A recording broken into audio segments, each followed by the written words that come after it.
Timeshares. Who hasn't dreamed of owning a little slice of paradise for 1 week a year for the rest of your life? Our family used to take vacations with my Aunt Liz to her timeshares, until one day a few months ago, Aunt Liz called to report that her piece of paradise had suddenly become a financial purgatory. Her maintenance fees, once so reasonable, had crept up to $2,500 a year, and she couldn't get out of her contract. So I started researching how to sell this asset she thought was so valuable and discovered it was worth almost nothing.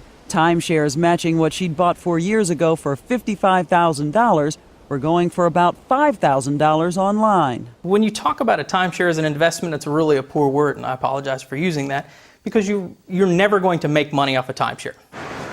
The search led me to Brian Rogers, who runs the Timeshare Users Group, or TUG, website. It's just a simple fact of life that once you purchase a timeshare, by and large, the minute you walk out of that door, unlike a car, which would depreciate maybe 15%, that timeshare is already depreciated over 50% or more. Both Brian and Arda, the group representing resort developers, told me that timeshares should not be bought as a financial investment.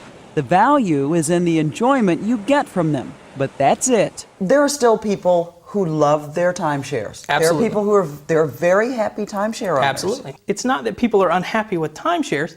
They find out later down the road that when they try to sell it, that their timeshare is worth next to nothing, or certainly nowhere near what they paid for it. Shocked, I blogged about it and found plenty of people with timeshare nightmares. One of them was Nancy Boggs, the cousin of a cousin who told us she'd been tempted and gave in. Well, unfortunately, I don't know if you know this, but I bought two.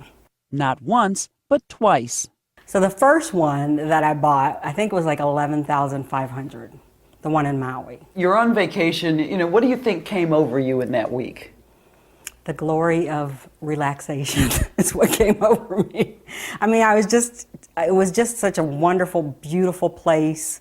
I was tired, I worked so hard, and just to have an experience in a beautiful place with palm trees and wonderful weather and nice people, and it was just something I never wanted to end. The human tendency to be lulled by the waves and the sand and the sunsets into wanting that endless vacation is what rakes in billions of dollars each year for the timeshare industry.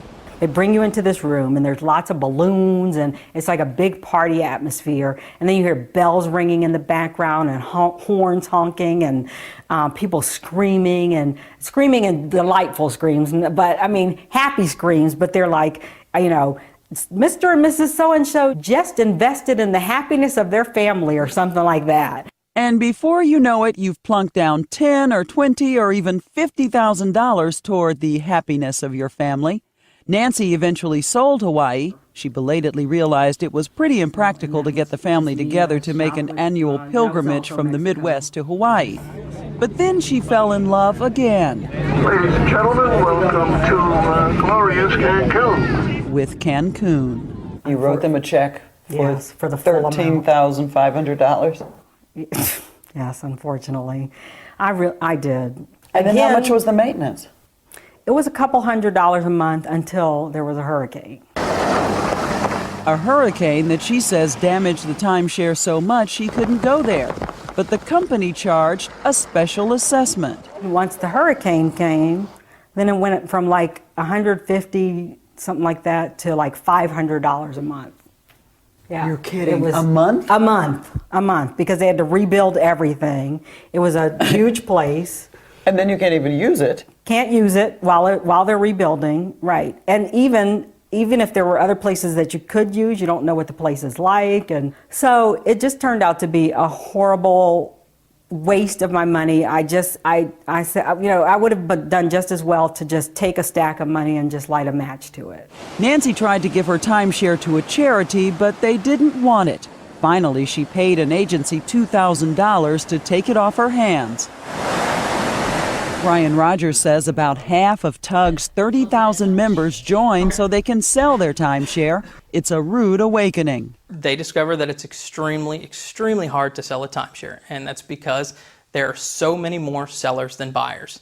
You can find secondhand timeshares all over the internet. There are hundreds on tug sites and more on eBay. But people are still walking in there and buying it new at $15,000, even though you're saying they can look on the internet, they can look on your site, and they can get it for half price or less? Absolutely. So why aren't people buying on the resale market? Knowledge. People do not know that the resale market for timeshares even exists. One of the big selling points is that not only do you have this investment for the rest of your life, but you can pass it on to your heirs. The double-edged sword is, what if your heirs don't want it? A lot of these are deeded properties. It's just like buying a house. So when you get this deed, it goes into your family. If you were to pass away and your children were to inherit your estate, that is part of your estate. Becky Greiber's parents love their place at Christmas Mountain in the Wisconsin Dells, but now they're in their 80s and don't go as often. They gave Becky that part of her inheritance early. I think it was very nice of them to offer it to us, and I know that it was a headache for them, so I'm glad to take it over for them. But it really has been stressful trying to figure out how to sell it. Turn it into cash. Call Timeshares only. We got rid of those maintenance fees. There are companies who advertise all over late-night TV and the internet who will sell your unwanted timeshare for you. Becky says as soon as word got out, she was inundated with offers from these kinds of firms, offering to sell her timeshare for her if she'd pay them hundreds of dollars up front. I got a call just today asking if I had a timeshare for sale, and I said I did. And I said, but I'm not willing to pay any money up front. I am only interested in paying commission after I sell the property, and she hung up. ARDA, the industry group, admits that the resale market is not what they call mature yet. As for Brian, he's a happy timeshare owner. He just paid a lot less for his because, you guessed it, he bought it on the resale market. But if you buy a timeshare, you need to know. Absolutely buy resale. If you can, anything to take away from the timeshare purchase is to research the resale market and find out if you can get a much better deal on the resale market, which 99 times out of 100 you will be able to. But the other thing is, you've got to know that when you buy this, you are buying it forever. That's exactly right. And you don't know what the fees are going to be 10 years from the time of purchase. That's exactly right. That's why you can never, ever have enough information about what you're about to purchase versus just going in and getting caught up in the moment, signing your name to the dotted line and being stuck with that piece of paper, that contract for the rest of your life. And your children's life. And your children's life. Absolutely. This is Vicki Mabry for Nightline on a beautiful beach just before sunset in St. Augustine, Florida.